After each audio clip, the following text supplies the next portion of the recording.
என்னதான் ஃபங்க்ஷன் தேர் திருவிழானாலும் நம்மளோட வேலையை நம்ம கடைசியில் செஞ்சுதான் ஆகணும்ல. அதுக்கு வேறு வழியே இல்லை, ஆப்ஷனே இல்லை. ஒரு வட்டத்துக்குள்ளே எப்படி போய் நம்ம சுற்றுறோமோ திரும்ப அந்த வட்டத்தில் அந்த பாயிண்ட்டுக்கு வந்துட்டான் ஆகணும். தேரெல்லாம் முடிஞ்சாயாச்சு, எல்லோரும் அவள் கிளம்பி போயாச்சு. என்னோடய பெங்களூர் அக்கா கொஞ்சம் வீடை க்ளீன் பண்ணி கொடுத்தா. ஆனால் கூட என்னென்னா அவளும் போகிறதுனால பண்ண முடியலை. வீடு ஃபுல்லாக பேகு பெட்டி அது இதுன்னு அப்படியே இருந்தது. சரி பரவாயில்லடி, நீ பெக்கும், நான் பார்த்துக்கிறேன்னு சொன்னேன்.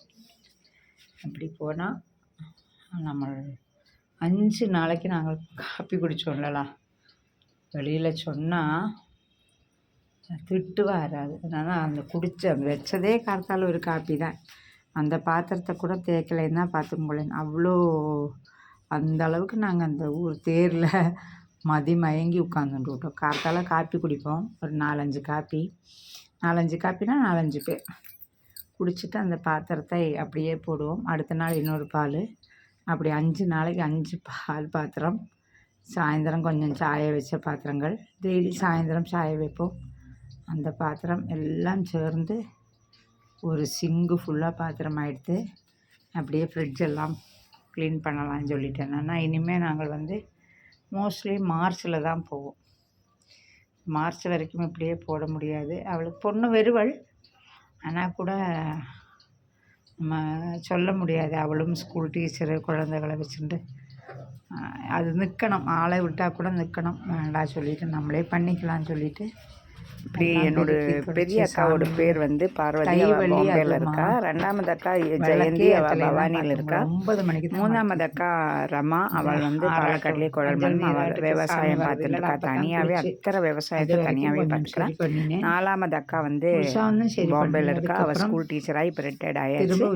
5வது லலிதா, பெங்களூரில் அவள் கேட்ரிங் பண்ணிட்டு இருக்கா. என்னை பற்றி தான் தெரியுமே, நான் ஒரு ஆட்டோ கையும் ஓடுறது அப்படின்னு. என்னோட தம்பி ரயில்வேல இருக்கா. பொள்ளாச்சியில் டியூட்டி, பாலக்காட்டில் எல்லாமே திவசம் ஒரு இப்படி தான் நாளைக்கு குறைஞ்ச பட்சம் ஒரு 3 கிலோமீட்டர் போட்டு வச்சு ஃப்ரிட்ஜில் வேண்டாதெல்லாம் ஓடுறது பிடிக்கிறது அப்படி வந்துட்டுருக்கு. சாமி கூட நிறைய பேர் கமெண்ட் பண்ணியிருந்தேன், நான் இது பண்ணுறேன், என்னது மேலேயும் ஸ்பான்சர் பண்ணுறேன், அக்கௌண்ட் நம்பர் கொடுங்க. ஆனால் காலம் கடந்து தான் நான் அதெல்லாமே பார்த்தேன். நிறைய பேரோட மெசேஜுக்கு எனக்கு பதில் சொல்ல முடியலை. அவளும் கொஞ்சம் என்ன என்னன்னா எனக்கு எதுக்குமே பதில் சொல்ல முடியலை. அந்த இடத்துல நான் 4 நாள் 5 நாள் கழிச்சுன்னா நிறைய விஷயங்கள் பார்க்குறேன். நீங்கள் தானே சொல்லுவேன். நிறைய பேர் கேட்டாங்க ஸ்டே பண்ண முடியுமா அப்படின்னு. கண்டிப்பாக வரலாம், ஸ்டே பண்ணலாம். ஒரு ரிட்டையர்டான ஒரு 2 நாள் ரிலாக்ஸாக இருக்கணும். நம்ம டவுன்லேருந்து ஒரு காமான இடத்துல வில்லேஜில் இருக்கணும்னா எங்கள் வில்லேஜ் கொடுக்க முடியலங்க. இங்கே தைரியமாக யாராவது வரதுன்னா எங்கிட்ட சொல்லுங்க. நான் இல்லைன்னா கூட பரவாயில்ல, சாவி இருக்குது, எல்லா சௌகரியமும் அடுப்புலேருந்து எல்லாமே இருக்குது. சாயப்படியும் பஞ்சாரியும் ரெடியாக இருக்குட்டல. பாக்கியெல்லாம் நீங்கள் வாங்கிட்டு 2 நாள் சமைச்சுங்கோ. டிவிலேருந்து, ஏசிலேருந்து, ஃப்ரிட்ஜிலேருந்து, கிரைண்டர் எல்லா சௌகரியமும் இருக்குது. வாஷிங் மிஷினில் நீங்கள் கையில் அவ்வளோ ஆட்டம் ஆரம்பிச்சா. நிறைய பேர் கேட்டு பெருக்கி அதெல்லாம் இங்கே பார்த்தோம்னா அத்தரமான ஒரு லாரியில் எடுத்துகிட்டு போகலாமா. ட்ரைனிங் இருக்கு, லீவ் போட முடியாது. நிறைய பேர் அந்த ஸ்தலத்தோட வரலாறு பற்றி கேட்டேன். ரொம்ப நிறைய வீடு இருந்தது இடம். இப்போ நிறைய வீடு இடிஞ்சு போயிருக்கு, ஆள் இல்லாமல். என்னோட இந்த வீடுமே தானே இடிஞ்சிருந்தது. சாப்பிட்றது மாதிரி நிறைய வீடுகள் இடிஞ்சு. ஆனால் உண்மையே வரணும்னா அங்கெல்லாம் சாப்பிட்டு முடிஞ்சு பார்த்துட்டு பெருக்கி துடைக்கிறதுக்கு சாதனை போரும். என்னன்னா கரை அத்தரை என்னென்ன காப்பி சிந்தினது, குழந்தைகள் சிந்தினது, அதெல்லாம் சாப்பிட்டு கழிஞ்சு பாக்கி வந்தாங்க. அத்தரை 2:30 மணி அழுக்கு அப்படி இருக்கு. அது வரைக்கும் நல்லா இருக்கும். அது அப்படியே அது நம்ம சமைக்கணும். நம்ம சமைக்கிறோம் தான் எந்த டைம்லுமே அளவுக்கு நான் க்ளீன் பண்ணியிருக்கேன். ராத்திரி 7 மணிக்கு எல்லாமே நீங்கள் தான் பார்க்கலாம்னா அந்த டைமில் எனக்கு டிஃபன் வேணும்னு சொல்லுவாள்.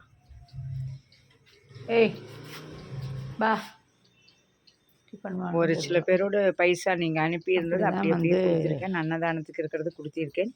என்னால் நான் கூட்டிகிட்டே பிரசாதம் தரேன். எனக்கு ஸ்கூல் ஆனால் ஆரோட நட்சத்திரம் எதுவும் வாங்காததுனால எல்லாம் பகவான் பேருக்கு வேறு வழி இல்லை. அப்படியே எல்லாரும் ஒரு வழியாக நான் வீடு க்ளீன் பண்ணியாச்சு. பேக் டு சென்னை நாளைக்கு தானே. ஆஸ் யூஷுவல் பெட்ஷீட்டெல்லாம் நிறையா இருக்குது. தை வெள்ளிக்கிழமை அதுவுமா வழக்கம் நேரத்தில் ஒன்றுமில்லை, குழியும் இல்லை, தேவாரமும் இல்லை. அப்படியே அழுக்க மூட்டை மாதிரி பெரிய காடு பேர் பார்வை. நிறைய பேர் தூக்கம் மாத்திர ஒரு டயர்டு கிட்டத்தட்ட அவளுக்கு ஒரு 67 வயசு இருக்குன்னு வைங்க. வேலையே கிடையாது. ஆனால் மொத்த வேலையுமே இப்போ வந்து ஜெயந்தி.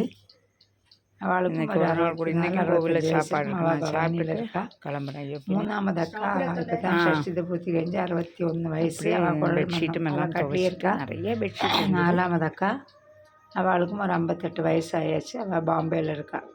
அவள் தான் எனக்கு டான்ஸு சொல்லி தந்தா. 5வது அக்கா வந்து பெங்களூரில் இருக்கா. அவளுக்கும் 55 வயசு ஆயாச்சு. என்னோடய தம்பி. அதுக்கப்புறம் நான் என்னை பற்றி தான் சொல்லண்டாமே, நான் ஆட்டோக்காரி இல்லைடா. அதுக்கப்புறம் என்னோடய தம்பி ரயில்வேயில் ஒர்க் பண்ணுறான். அவன் பொள்ளாச்சியில் டியூட்டி. அவனோட ஃபேமிலி பாலக்காடு தோனியில் வீடு கட்டியிருக்கான். அதெல்லாம் துணியெல்லாம் துவைச்சி சமத்தாக போட்டுட்டு இப்படி தான் இருந்து என்னென்னா கோவில் காரியங்களுக்கு நம்மளோட இடத்துக்கு போகிறோன்னா நம்ம கூட ஐக்கியமாக மாட்டா. அவளெல்லாம் என்னோடய அக்கா தங்களெல்லாம் ஐக்கியமாவா. எங்கள் அத்திமேரெல்லாம் வந்து சுகமாக வந்து கோவிலுக்கு வருவா. ஃபஸ்ட்டு பந்தியிலே சாப்பிட்டு விடுவா. நம்மளை எதிர்பார்க்க மாட்டான். அவருக்கு பசிக்கிறதுனா போய் சாப்பிட்டு விடுவார். சாப்பிட்டுட்டு நம்மளை போங்கோ சொல்லுவார். வந்தீங்க சாப்பிட்டு அத்திமேர் கேட்டால் சாப்பிட்டேன்னு சொல்லுவோம். அந்த மாதிரி இருந்தால் நம்மளுக்கு ஒரு புத்திமுட்டு இருக்காது. என்னோடய பிள்ளையும் அப்படி தான். அப்படி அவன் திறக்கு இருந்தால் போய் அந்த க்யூவில் நின்று திறக்கில் சாப்பிட்ற வேரோட பின்னாடி நின்று அதெல்லாம் சாப்பிட மாட்டான். நான் போகிறேம்மா அப்படிம்பா. அதான் நம்ம சொன்னோன்னே எனக்கு வேண்டாம் அப்படின்னு. இதெல்லாம் நம்மளுக்கு ரொம்ப மனசு கஷ்டமாயிடும். அதனால் அவள் வராது இருக்கிறதே எனக்கு பெட்டர். ஐயோ இந்த அழகி என்ன பண்ணுற. கொலை கடிக்கிறே நீ. கொலை கடிப்பியா களை கடிப்பியா வந்து அவள் அதான் சொல்கிறான். ஒரு ஆழ்ச்சை அது உட்கார்ந்த இடமே தெரியல. பேசாமல் படுத்துக்கும் எங்காத்துக்கு வரும் வந்தோம். இப்போ பார்த்தெல்லாம் ஆட்டம் ஃப்ரிட்ஜ் எல்லாம் ஒழிச்சு போட்டு அதில் நிறையா வந்து நம்மளோட ஷார்ட் ஐட்டம் சாஸ் எல்லாமே இருந்தது. டொமேட்டோ, சில்லி, சோயா எல்லாமே டேட்டு பாராக இருந்தது. ஓப்பனே பண்ணலை. எல்லாத்தையும் குப்பையில் போட்டு நிறைய ப்ரொவிஷன்ஸ் கொஞ்சம் இருந்தது.